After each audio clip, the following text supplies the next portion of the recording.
긴 여름마다 하나님의 인도 안에 잘 보내게 하시면 감사합니다. 무더위 가운데 우리 건강을 지켜주시고 우리 가족들이 하나님만 더 바라보며 나아가게 해 주옵소서. DTC 훈련을 마쳤습니다. 전도하고 양육하고 파송하고 선교하는 제자들이 되게 해주시고 주님께서 우리에게 맡기신 사명을 캠퍼스 가운데서 잘 감당할 수 있게 해 주옵소서. 하나님 앞에서 풍성된 제자가 되기를 원하고 더 낮은 자세에서 낮은 자리에서 섬김으로 나아가는 우리가 되게 해 주옵소서. 사랑할 수 없는 우리입니다. 예수 그리스도의 사랑을 더 깊이 깨닫게 해주시고 주님 주시는 사랑으로 우리 옆에 있는 형제자매들을 사랑할 수 있게 도와주옵소서. 감사하며 주님 이름으로 기도합니다. 아멘. 반갑습니다. 네, 우리 박수 한번 할까요? DTC에서 잘 하셨습니다. 오늘 지금 이걸로 보셔야 되는 분, 패드 여기 좀 가지고 가세요. 패드로 보시면 보시고 10장 뽑아놨거든요. 보세요. 우리 관장들 찬양도 잘하고, 기도도 잘하고, 또 뭐냐, 광고도 잘하고, 그렇죠? 헌금도 잘하고, 청소도 잘하고, 잘하는 것 같아, 오늘 뭐 원동력 가지장 찬양 콘서트인가? 뭐 혼자 뭐 난리던데 아무튼 네. 싱어 한 명 좀 써야 될 것 같은데 힘들죠? 그렇습니다. 오늘 저도 강의 3개 하는데 몸이 딸리네. 진짜 목이 딸리고 조금 피곤한 감이 좀 있는데 지금 6시 23분입니다. 한 9시까지 할까? 네. 여기까지 셰프 정도로 깔끔하게 마무리하고 이렇게 갔으면 합니다. 여러분 DTC 계속 진행이 됐는데 여름 수련회 여름 방학 마치고 이제 2학기 개강하기 전에 우리가 DTC 시간에 개강전 수련회 때 이렇게 됩니다. 차근차근 단계들을 잘 밟아 나가시기를 바랍니다. 전도하는 제자들, 양육하는 제자들, 파송하는 제자들, 선교하는 제자들 이렇게 하는데 제가 오랜만에 양육하는 제자들을 했어요. 근데 참 그걸 준비하면서 제가 은혜가 되더라고요. 내가 진짜 뭔가 과거에 이렇게 쭉 해왔던 것들을 조금 놓치고 살고 있지는 않았는지 그런 걸 좀 돌아보는 시간이었습니다. 여러분 진짜 전도하는 제자들 되십시오. 아시겠죠? 그리고 양육하는 제자들 꼭 되세요. 아시겠죠? 파송하는 제자들 꼭 되십시오. 그리고 선교사 하는 제자들 꼭 선교사하는 제자들, 선교사하는 제자들이 꼭 되시기를 바랍니다. 이번에 어떤 거를 하면 좋을까 이렇게 하다가 이것저것 좀 보던 와중에 지금 시대를 잘 정리해 놓은 것 같은 글을 하나 발견을 해서 여러분과 좀 나누려고 하거든요. 한번 띄워볼게요. 오늘 설교 제목 한번 볼까요? 같이 한번 읽어볼까? 시작! 나만한 민주주의 공동체를 이어갈 수 있을까? 이어갈 수 있을까? 좋습니다. 이어갈 수 있을까? 개인주의 풍조와 신앙 공동체. 제목은 되게 좀 거창한 것 같은데 지금 시대가 이번에 양육하는 제자들 하면서 저도 좀 나오고 있어요. 꽂았네. 꽂았어요. 꾹 누르면 어디 꾹 눌러야 되는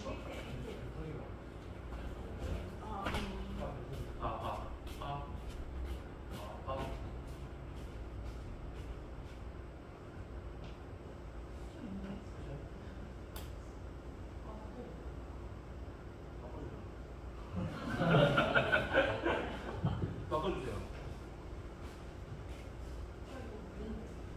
그래요.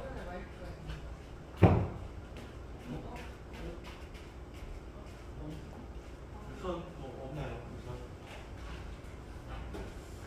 난 이거 눌렀네.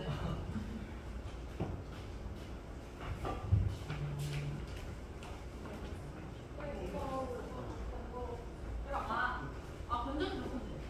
이게 건전이가 뭐야?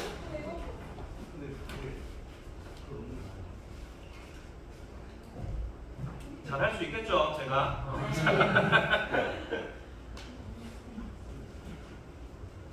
배터리 좀 교체해주세요. 이거 배터리 있어? 배터리 있어?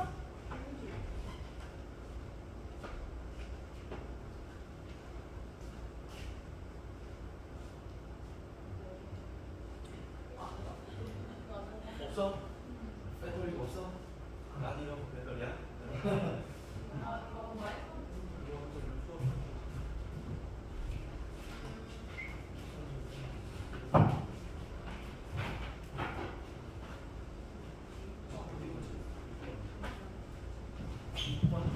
풀 나가. 라인 짧아요. 라인 짧아.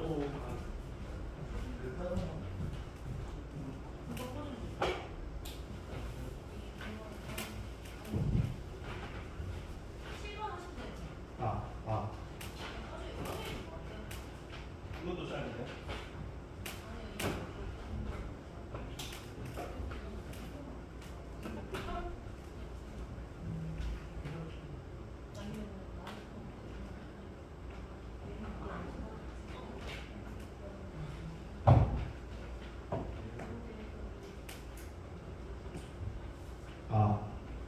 소리 납니까? 잘 들리시나요? 네. 잠깐 방송사고가 있었습니다. 오늘 할 거 좀 보여주실래요? 특히. 네, 지금 시대의 사람들을 안 나와요. 아까 나왔어요?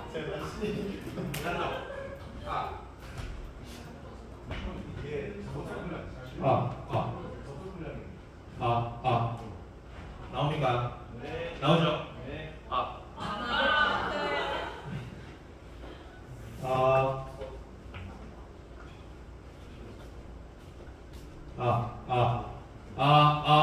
이제 잘 나오죠? 네. 잘 나옵니다.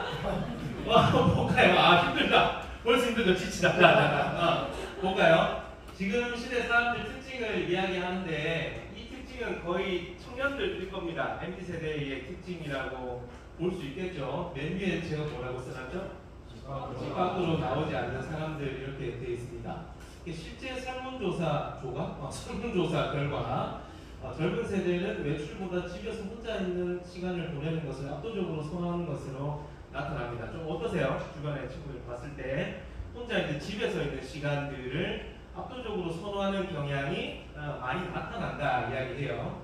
쇼핑은 쿠팡이나 무신사 등 온라인으로 외식 대신에 배민이나 요기요 등 배달 앱으로 해결하는 경향이 뚜렷하게 나타난다. 제가 2010년대 캠퍼스 사회 현장에서 할 때 그냥 저는 이제 옛날 사람으로서 충격 먹었던 게 뭐냐면 그 당시에 자취를 하던 가지장들 집에 밥솥이 없다는 거야. 그래서 저는 그게 이해가 안 됐습니다. 뭐라고? 그때 이제 햇반 이런 것들이 많이 나와가지고 집에 동생이 밥솥이 없는데요. 밥은 뭘로 먹냐? 그렇게 했던 기억이 나는데 그것도 벌써 옛날이죠. 시간이 많이 지나가지고 이런 경향이 뚜렷합니다. 결과적으로 사람들이 밖으로 덜 나오면서 교통, 중간 소비 등이 줄어 전반적인 경제 활동 자체가 위축되고 있다고 합니다. 안 나오는 거죠. 집에 계속 들어앉아 있습니다. 그러니까 기관견 수련회 갑시다, 어디 갑시다, 놀러 갑시다 라고 했을 때 별로 안 땡기는 겁니다. 집에 있는 게 더 편하니까. 저도 취미생활은 에어컨 밑에 누워서 유튜브 보는 거거든요. 내가 좋아하는 거 이거 보는 게 제일 좋거든요. 제 성향도 좀 그런 게 있기도 하고 해서. 다음 넘겨줘요. 자, 두 번째 뭐라고 되어 있죠? 줄어드는 만남과 교류 이렇게 되어 있습니다. 코로나19 시기보다도 주류 출고량이 감소했으며 특히 소주와 맥주의 감소폭이 컸다고 해요.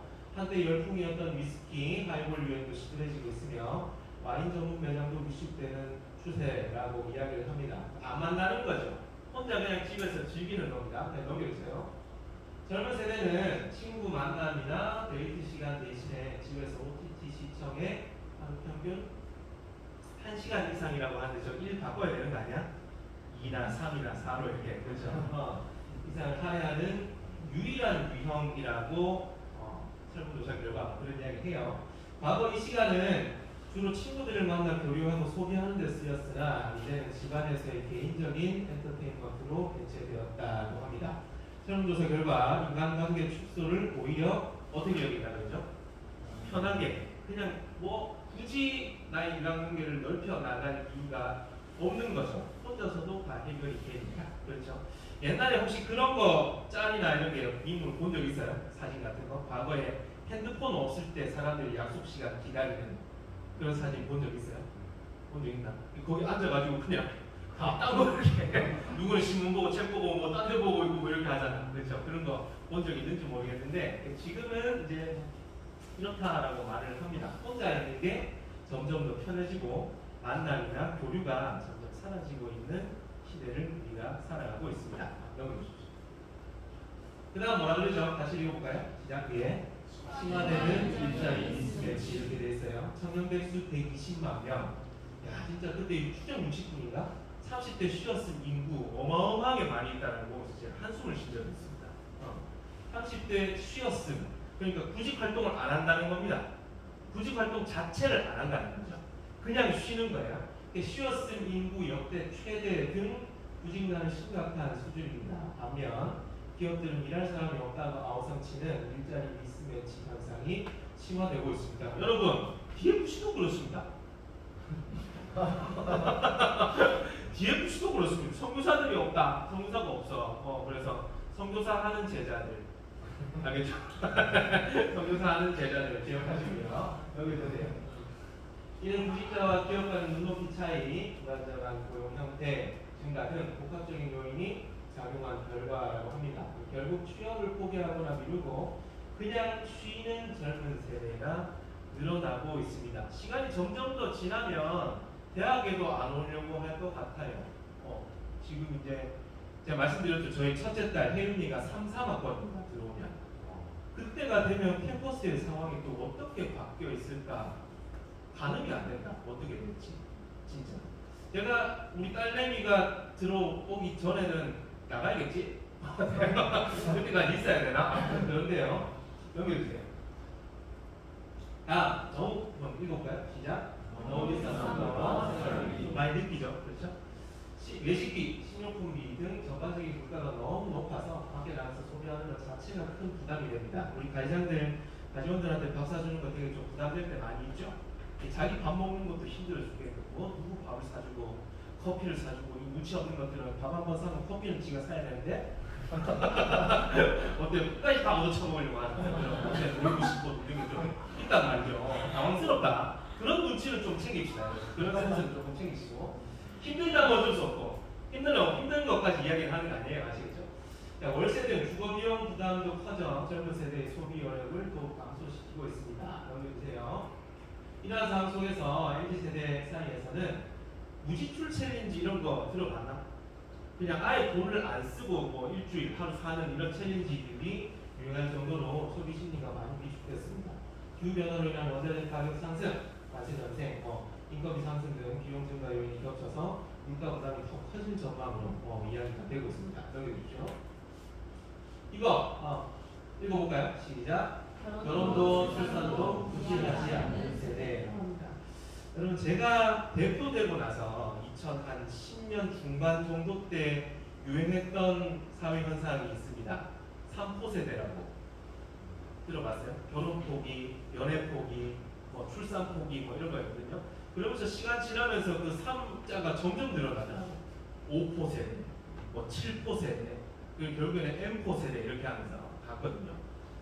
그냥 옛날 분들 전통적으로 기본적으로 사람이라면 응당해야 할 것들을 하지 않기 시작했다는 겁니다. 이 사회가 결혼도 하지 않고 출산도 하지 않고 연애도 하지 않고 인간이라면 과거에는 그냥 당연하게 했던 것들을 점점 이제 하지 않는 그런 세대가 온 거죠.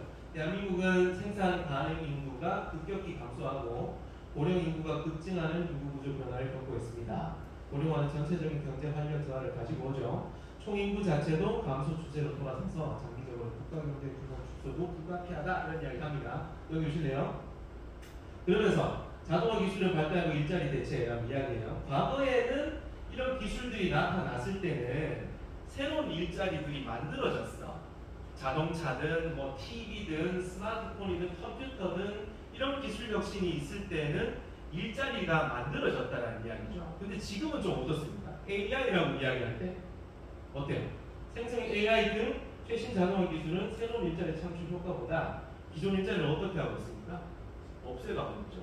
대체에 관한 과정 가운데 우리가 그런 사회를 맞이하고 있습니다. 여러분도 좀 어때요? 설교도 AI가 대신할 수 있을까? 어떻습니까? AI에 쳐보면 잘 나온다. 요한복음 15장 포도나무 비유 가지고 설교 만들어줘. 어떻게 할까요? 쫙 나옵니다. 점점 더 발달해서 아마 구분이 안 될 수준까지 올라올 수도 있습니다.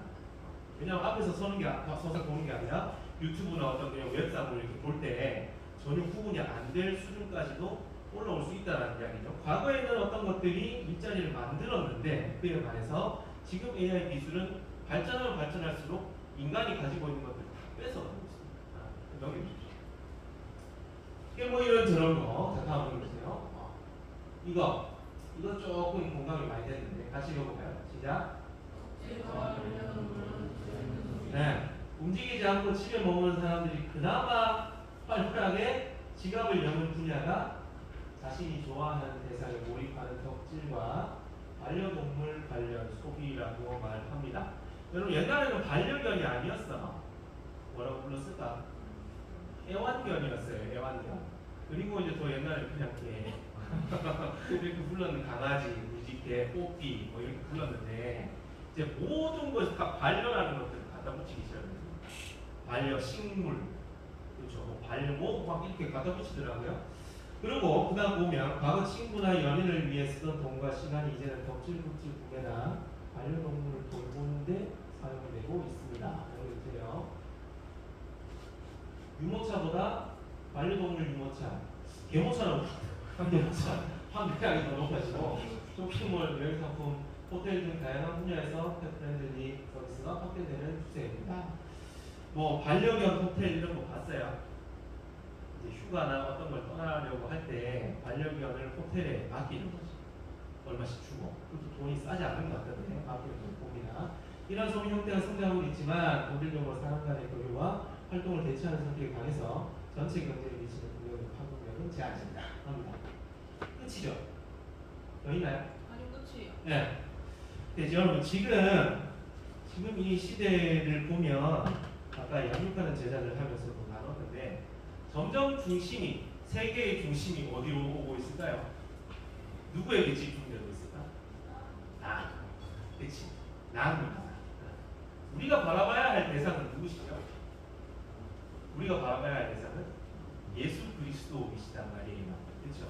하나님 아버지, 우리 하나님 아버지인데 우리의 시선과 우리의 시간과 우리의 열정과 에너지가 누구에게 집중되고 있는 거예요? 나. 이 굉장히 좀 심각한 문제인 것 같습니다. 그래서 우리가 모이고 함께 예배하고 훈련하고 교제하고 하는 전통적으로 인간들이 소중하게 여기고 했던 것들이 점점 평가절하되고 있는 이 시대적 분위기가 굉장히 좀 한탄스럽습니다. 한탄스러워요. 오늘 본문 한번 볼까요? 본문.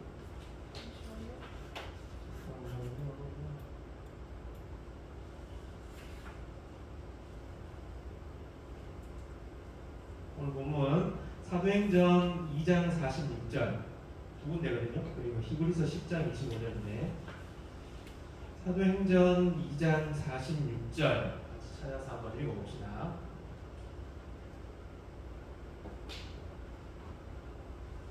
다 찾았나요? 사도행전 2장 46절 같이 읽읍시다. 시작.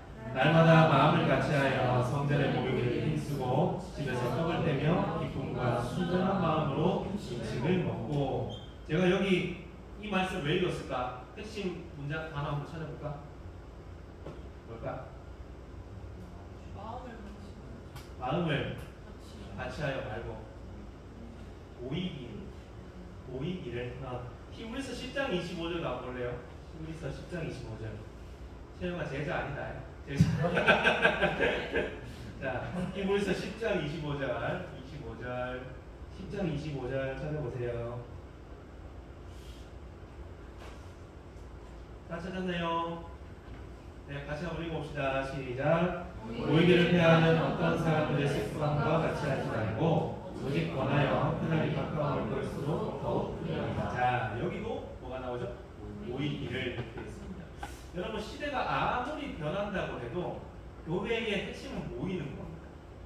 공동체의 핵심은 온라인으로 말고 줌으로 말고 있잖아. 온라인 비대면으로 말고 대면으로 모이는 거예요. 같이 모여서 말씀을 나누고 기도하고 찬양하고 떡을 떼고 그렇죠. 이렇게 하는 게 너무너무 소중한 거거든요.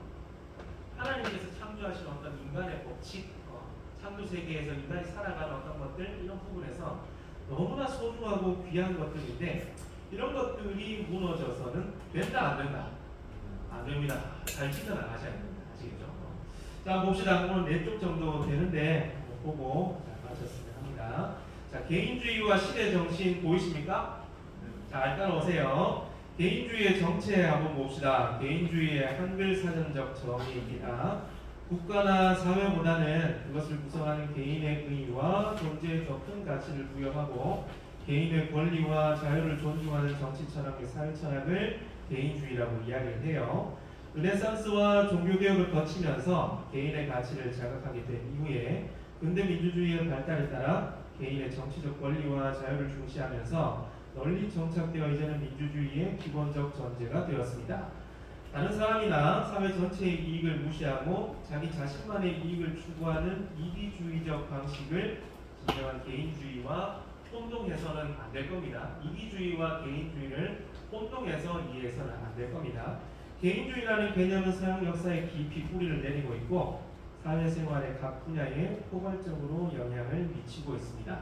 방금 봤던 이 모든 것들이 어떻게 보면 개인주의와 관련된 것들이라고 볼 수 있겠죠. 공동체 중심이 아니라 나중심으로 집중되는 어떤 것들을 많이 그런 특징들을 보여주고 있는 것이기 때문에 그렇습니다. 바로 이번 보세요. 로버트 벨라와 그의 동료들이 1979년부터 84년까지 미국의 중상층 백인 200명을 대상으로 각 개인들이 자신의 사적 공적 생활에서 어떻게 의미를 발견하는지를 연구했습니다. 자유, 성공, 정의에 대해 무슨 생각을 갖는지 초점을 맞췄는데 여기에서 개인주의의 정체가 드러났다라고 이야기를 해요. 뭐 어려운 말이긴 한데 한번 봅시다. 첫 번째가 존재론적 개인주의인데 존 로크라는 사람이 이때 1600년대 이야기인데 B 한번 보세요. 동그라미 1번에 B 한번 봐. 요거를 같이 한번 해봅시다. 시작. 개인이 사회보다 존재론적으로 우선한다라고 이야기를 합니다. 이제 이게 사회적으로 어떤 철학적으로 사회에 이제 사람들에게 알려지기 시작을 하는 거죠. 개인이 사회보다 존재적으로 더 우선한다라는 이야기를 합니다. 그리고 B 보면 공리주의적 개인주의 이렇게 되어 있는데 2번에 B 한번 보세요. 인간에게 기본적인 욕구와 두려움이 있음을 감안하여 개인의 이익을 극대화하려는 노력을 중시합니다. 이게 경제적 부를 추구하는 것으로 드러나는데 다른 사람에게 나눠주는 경제적 부가 아니라 내가 잘 먹고 잘 사는 것에 대한 이야기로 집중이 많이 된다는 이야기죠. 동그라미 3번 한번 봅시다. 이 부분은 좀 적용되는 게 많이 있을 거예요. 표현적 개인주의라고 이야기하는데 우리 요거 B는 같이 한번 읽어봅시다. B 같이 읽어봅시다. 시작. 각 개인은 그만의 느낌과 직관에 있어서 이것을 표현할 때 개체성이 실현되기 때문에 이런 이들에게 자유란 어떤 반대와 장애에도 불구하고 자기를 표현하는 일입니다. 내가 느끼는 것에 대해서 내가 생각하는 것에 대해서 다른 사람들이 뭐라고 하든지 그러면 상관없다라는 거죠. 죽어도 나는 이걸 해야 된다. 죽어도 이걸 해야 내가 직성이 풀린다라는 게 어떻게 보면 표현적 개인주의라고 하겠죠. 다음 한번 넘겨주세요. 오늘날의 개인주의 한번 볼까요? 오늘날의 개인주의 한번 보시면 개인주의의 장점들이 있기는 합니다. 개인의 주체성과 독립성이 강조되죠. 이는 어떤 일을 하겠다는 헌신의 약속이나 책임감, 자기 주체적 판단력에 그러합니다. 모든 개인의 존엄성과 인간으로서의 가치를 개인주의가 강조를 하죠. 당사자의 신분, 인종, 종교, 학벌 등이 어떠하든 상관하지 않고 그 대상을 귀하게 여깁니다. 그리고 타인의 권리를 주저없이 인정을 하죠. 내 권리가 중요하듯이 남의 권리도 중요하다라는 것이 개인주의의 특징이라고 할 수 있겠습니다. 사회 공동체의 삶에서 각자의 문화, 종교, 전통을 무시하지 않고 다문화주의를 현실로 받아들이고 있습니다. 우리가 좀 주목해서 봐야 될 게 단점이겠죠? 단점. 우리 동그라미 1번을 같이 한번 읽어봅시다. 시작. 공동체, 전통, 민족들은 자신의 관심사를 넘어서는 영역에 대해서는 거의 관심을 두지 않습니다. 여러분 이 개인주의의 단점이 저는 이 부분이 굉장히 좀 치명적인 것 같습니다. 다른 사람의 어떤 모습에 관심이 없어. 내 옆에 있는 형제 자매가 어떻게 되든 얘가 힘이 들든 뭐 어렵든 어떤 상황에 처해 있든지 간에 이것에 대해서 별로 관심이 없는 겁니다. 여러분 옆에 사람들 한 번씩 보세요. 어떻게 살고 있는지 뭐 저렇게 생겼어 뭐 이런 게 아니고 어떻게 살고 있는지 요즘 어떤 것들을 느끼고 있는지 이런 거에 대해서 별로 관심 없이 그냥 나만 바라보면서 살아가고 있는 거죠. 동그라미 2번 같이 읽어볼까요? 시작. 자기의 것으로 여겨지는 어떤 사안에 대해서 최대의 자유를 추구하다 보니 헌신은 사라지고 감정으로 그럴 수 있습니다. 이는 개인 시간의 사용, 각종 쾌락 추구, 편의주의적 이성 부부관계 등으로 나타납니다. 그러니까 내가 누릴 것에 대해서는 엄청나게 집중하죠. 근데 다른 사람이 뭐 이렇게 내가 해야 될 것에 대해서는 별로 관심 없습니다. 한번 볼까? 개인주의가 이기주의와 손잡게 되면 이웃의 삶에 대한 무관심, 방관, 도덕적 불감증 등으로 탈바꿈하게 됩니다. 여러분, 예수님을 사랑하고 또 우리 또 누구를 사랑해야 합니까? 이웃을 사랑해야 되겠죠. 여러분들은 여러분의 가족원들을 사랑하십니까? 어때요? 여러분과 함께 하고 있는 형제 자매들을 사랑하고 계십니까? 이거 진짜 중요해, 얘들아. 진짜. 우리 너무 관심 없이 사는 건 아닌지, 진짜 그냥 그렇게 시간 흘러가는 대로 살아가는 것은 아닌지, 나를 넘어서는 어떤 관심사들, 나를 넘어서는 사랑의 범위들을 계속해서 확장시켜 나가면서 살아가는 것이 우리의 삶의 의무일 텐데, 그것들을 무시하며 살아갈 때 이게 이제 이기주의와 손잡게 되면 정말 끝장나는 힘을 발휘하게 되는 거죠. 상대방이 어떻게 되든지 간에 아무런 상관없이 나만 바라보며 살아가는, 그게 우리 공동체 안에도 일어날 수 있다는 이야기입니다. 두렵죠? 그렇죠? 그런 부분들은 우리가 배척해야 됩니다. 우리는 예수님을 사랑하고 이웃을 사랑하고 형제자매를 사랑하는 것에 관심을 가지고 그렇게 실천하며 살아가야 하는 존재들인 거죠. 다음 몇 개 한번 봅시다. 한국 사회의 청장년 세대 사이에서 유행하는 개인주의 풍조 한번 볼까요? 자기 독특성에 대해서 강조합니다. 자신은 다른 사람들과 다르고 독특한 존재이기 때문에 남을 따라갈 필요가 없고 다른 이들의 눈치를 볼 필요도 없다고 생각합니다. 이런 태도는 나는 나다 라는 말로 대변됩니다. 패션, 물건 구입, 음식 먹기, 시간 사용 등 자신만의 독특한 방식으로 나타나죠. 캔버스의 어떤 시간표들이나 이런 것들이 좀 많이 변했기는 한데 시간 맞추기가 점점 어려워집니다. 여러분 어때요? 뭔가 모임이나 이런 부분에서 시간 맞추기가 점점 어려워지는 것들을 확인하게 되는데 점점 이제 나는 나다, 내 시간 내가 활용하는 것에 대해서 그리고 음식 먹는 것에 대해서도 주관이 뚜렷해지죠. 점점 자기 쪼들이 점점 뚜렷해지는 것을 볼 수가 있습니다. 다음 거 한번 보세요. 발로 2번 보세요. 자신이 매력을 느끼는 일과 사안에만 집중합니다. 앞에 이야기 나왔었죠. 자신이 흥미를 느끼고 끌리는 일에는 한없이 빠져드는 반면에 그렇지 않은 일에는 극단적 무관심을 표현합니다. 아까 앞에 적질 이야기 나왔었잖아요. 그렇죠? 여러분들 어떤 거 좋아해요? 요즘 어떤 거 유행하나? 있나? 어떤 거 유행해요? 너희도 나이가 들었나? 자기가 추구하는 어떤 덕질들이 있을 거란 말이에요. 거기 정말 매력을 느끼고 거기만 집중을 하죠. 어떤 사안이 객관적으로 중요한지 아닌지에 따라 반응하는 것이 아니라 현재 자신의 감정, 기분, 정서에 어필하지 않으면 그 사안이 아무리 중대해도 당사자에게는 호소력이 없습니다. 여러분, 하나님께서 기뻐하시는 것과 내가 좋아하는 것 사이에서 어디에 우선순위를 맞춰야 하겠습니까? 하나님이 기뻐하시는 것에 하나님의 뜻이 무엇인지에 대해서 하나님의 말씀이 어떤 것을 말씀하시는지에 대한 관심이 우선시 되어야 하겠죠. 하지만 지금 시대의 이런 모습은 전혀 그렇지 않더라. 그게 교회 안에 청년들에게도 우리 안에도 파고들어서 하나님이 기뻐하시는 일에는 별로 관심을 두지 않는 것 같은 그런 경향들이 많이 나타난다라는 겁니다. 다음 3번 보세요. 바로 3번. 자신의 욕망과 욕구에 따른 선택권의 행사를 중시합니다.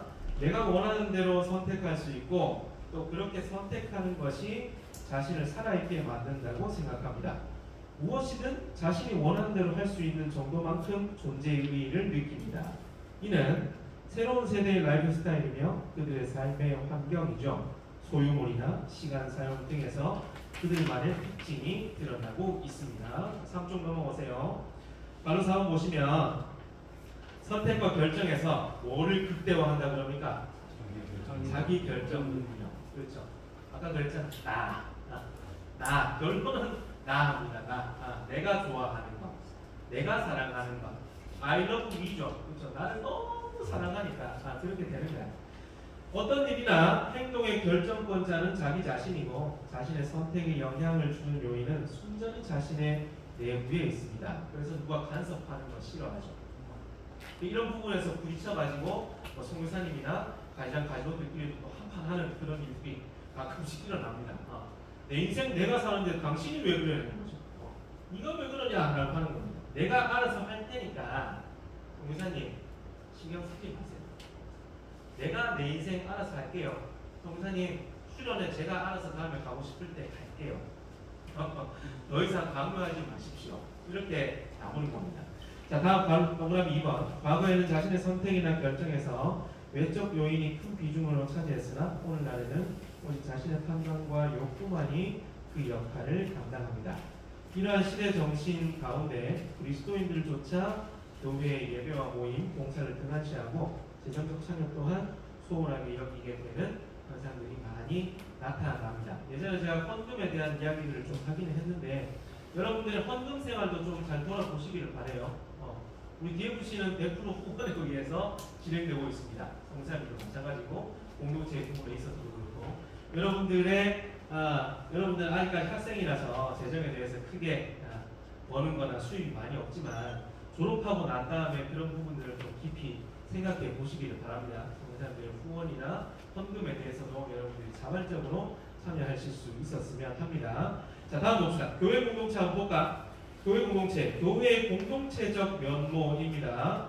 여러분, 교회라는 단어 자체가 교회의 뭘 나타낸다고? 공동체성을 나타내는 겁니다. 교회의 구약적 용어는 카할과 에다라는 단어가 있어요. 히브리어로. 카할이라는 말은 실제로 모임을 지칭하는 표현이고, 에다라는 말은 소집의 여부와는 무관하게 이스라엘 자손들로 구성된 사회를 지칭합니다. 신약으로 오면 요거는 조금 익숙하죠. 교회라는 헬라어가 뭡니까? 에클레시아 이렇게 되어 있습니다. 에클레시아라는 단어인데 이 에클레시아가 보편화된 용어로 등장하는데 한 지역에 존재하는 신자들의 무리부터 시작해서 그리스도와 연합된 성도들 전체를 지칭하는 우주적 교회에 이르기까지 다양한 대상을 가리킵니다. 카할, 에다, 에클레시아 모두 사람들의 연합체를 가리키는 것으로 교회에 뭘 반영한다고? 공동체성을 반영하는 겁니다. 여러분, 우리는 진짜 함께 모여 있어야 돼. 계속해서 함께 하는 것에 익숙해져야 되지 혼자 있는 것에 익숙해지기 마시기를 바랍니다. 아시겠죠? 자, 성경에 나타나는 교회의 이미지들이 교회가 공동체임을 보여줍니다. 1번 뭐라고 되어 있죠?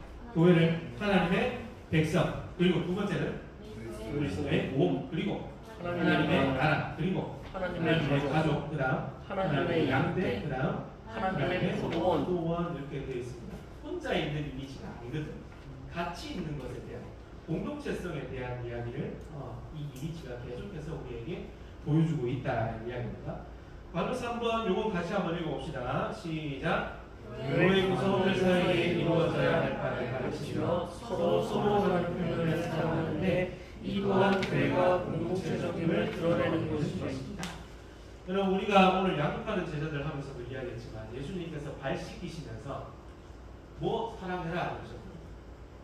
뭐라고 그러셨을까? 제자들한테 서로 사랑해라 그러셨습니다. 여러분, 서로라는 말 자체가 개인이라는 거야, 공동체라는 거야. 공동체라는 거죠.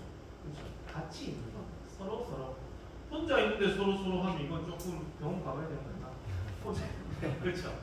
같이 있으니까, 공동체로 있으니까 서로 같이 뭘 해라, 서로 사랑해라, 서로 용서해라, 서로 섬겨라, 서로 발시켜줘라, 이런 이야기들이 성경에, 특별히 신약 성경에 많이 나타나고 있죠. 교회의 공동체성을 이야기하고 있는 겁니다. 동그라미 1번 보시면 신약 성경에는 그리스도인들의 관계가 어떻게 해야 할지 교훈을 주는 맥락에서 서로 뭐뭐 해라 라는 표현을 사용합니다.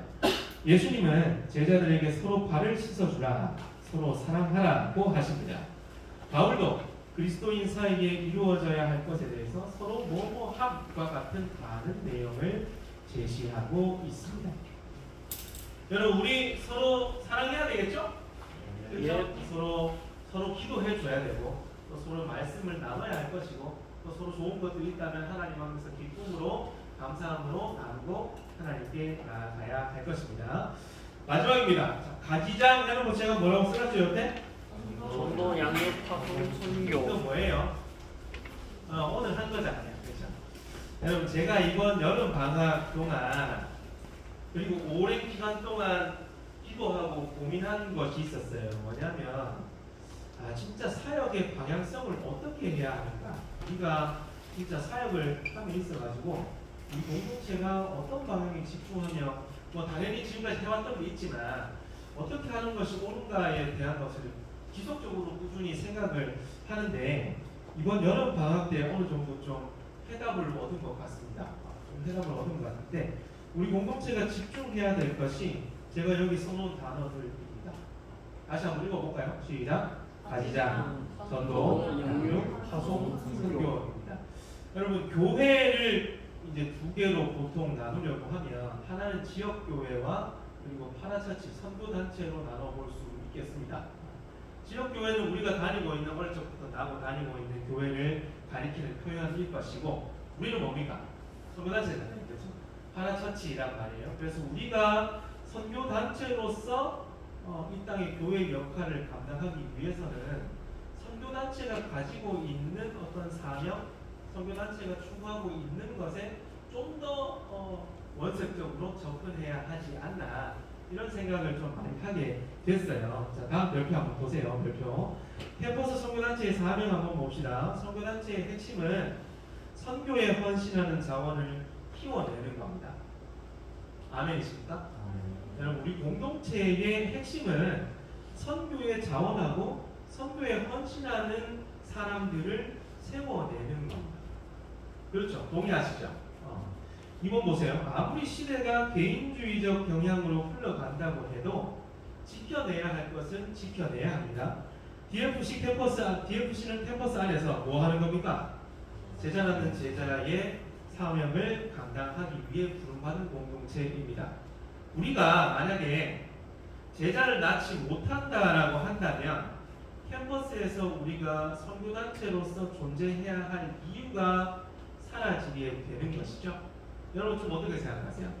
선교사들이랑 좀 나눴는데 지난주에 미학기 사역회의 했었거든요. 우리가 그냥 일반 교회의 청년부가 되어 가서는 안 될 것 아닙니까? 아 그래요? 여러분 청년부 두 개 하고 있는가요? 어때요? 청년부 두 개 하고 있는 거 아니잖아요. 선교단체를 하고 있단 말이에요. 그렇다면 선교단체에서 해야 할 일들을 마땅히 하고 또 선교사들이 그쪽 길로 잘 인도해 줘야 하지 않을까 하는 생각이 들었다라는 거죠. 여러분 우리가 제자를 낳지 못한다라고 한다면 선교에 헌신된 자를 키워내지 못한다라고 한다면 필요 없지 뭐. 안 그래요? 그렇지 않습니까? 자 다음 별표 같이 큰 소리로 한번 읽어봅시다. 시작. 진짜 DFC 사역의 핵심은요 가지장입니다. 시작과 끝은 가지장입니다. DFC의 시작과 끝은 가지장인 것이죠. 가지장으로 세워지고 그 가지장이 가지원을 하고 그 가지원이 다시 가지장이 되고 하는 이 선순환 구조가 이 복음의 생명의 능력의 이 선순환 구조가 우리 공동체 안에서 확실하게 정립되지 않는다라고 한다면 여러분 그냥 우리 뭐 교회 청년부하고 있는 거죠. 그렇죠. 오해하지는 마시고 우리가 해야 할 일이 명확하다라는 이야기예요. 가지장으로 세워지는 비율이 줄어들어서는 결코 안 될 겁니다. 여러분 우리 아직 통계는 또 최근 건 안 했는데 한 6월달쯤에 아마 통계 대구 DFC 통계를 냈었는데 대구 DFC의 재적 인원이 한 60명 정도 됩니다. 한 60명 정도 되고 캠퍼스에서 학교 모임과 샘플과 가지 모임에 참석하는 인원이 한 50명 정도 되나?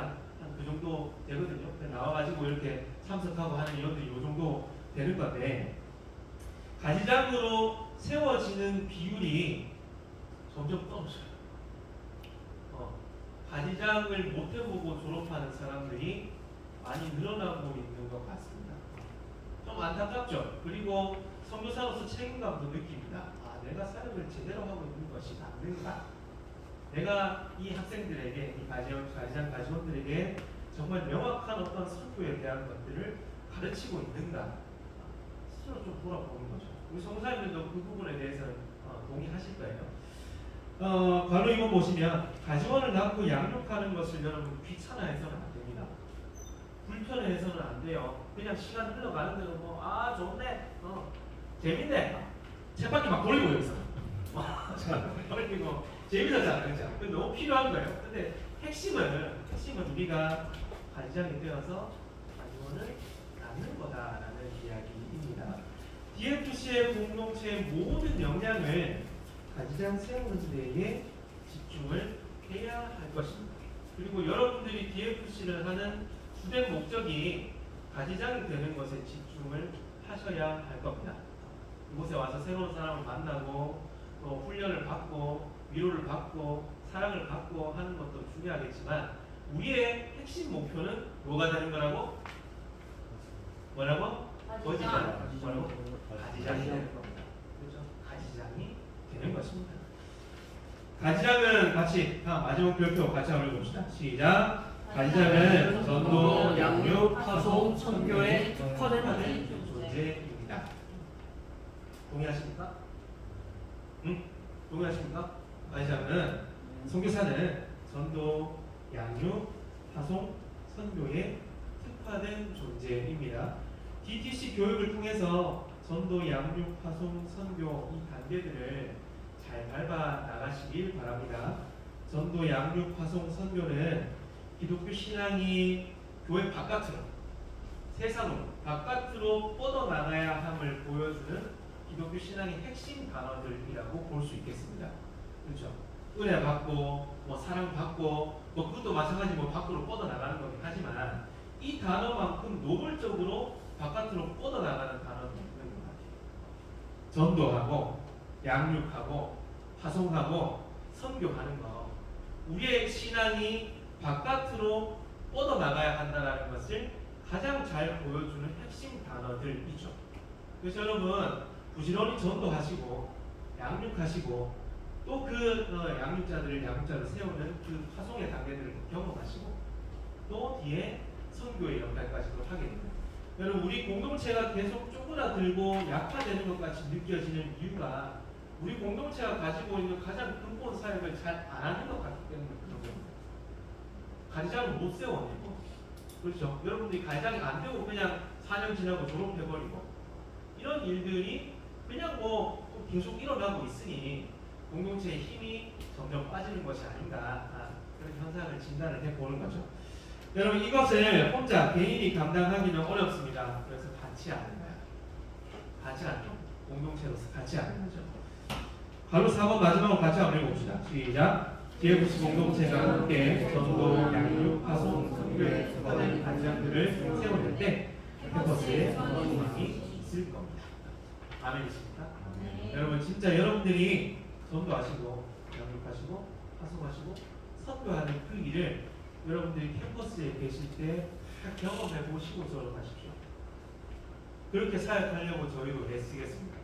그렇게 가르치려고 그렇게 훈련하려고 우리도 애쓰고 그렇게 기도하겠습니다. 우리 재훈 가지장이 또 갔다 왔잖아 이번에. 그렇죠? 긴 시간 또 해외 나가서 훈련하고 왔거든요. 다음 채플 때 또 갔다 온 거 간증하는 시간들을 좀 가질 거예요. 또 그런 부분들에 마음이 있고 도전이 된다면 다른 가지장들도 해외에 나가서 DTI 과정을 좀 밟아보고 이렇게 해봤으면 좋겠습니다. 여러분 우리 한번 외쳐볼까요? 가지장이 됩시다. 한번 외쳐봅시다. 시작. 가지장이 됩시다. 우리 파이팅 하는 걸 손을 들고 이렇게 한번 해볼까요? 하나, 둘, 셋. 가지장이 됩시다. 아시겠죠? 꼭 가지장이 되어서 DFC 안에서 졸업하기 전에 가지원을 갖고 가지장의 삶이 어떤 것인지를 꼭 경험해보고 졸업하는 여러분들 되시길 바랍니다. 우리 성사님들도 열심히 기도하고 노력할 테니 여러분들이 전도, 양육, 파송, 선교를 경험하고 졸업할 수 있도록 부지런히 사역하도록 하겠습니다. 기도에 인도해 주십시오.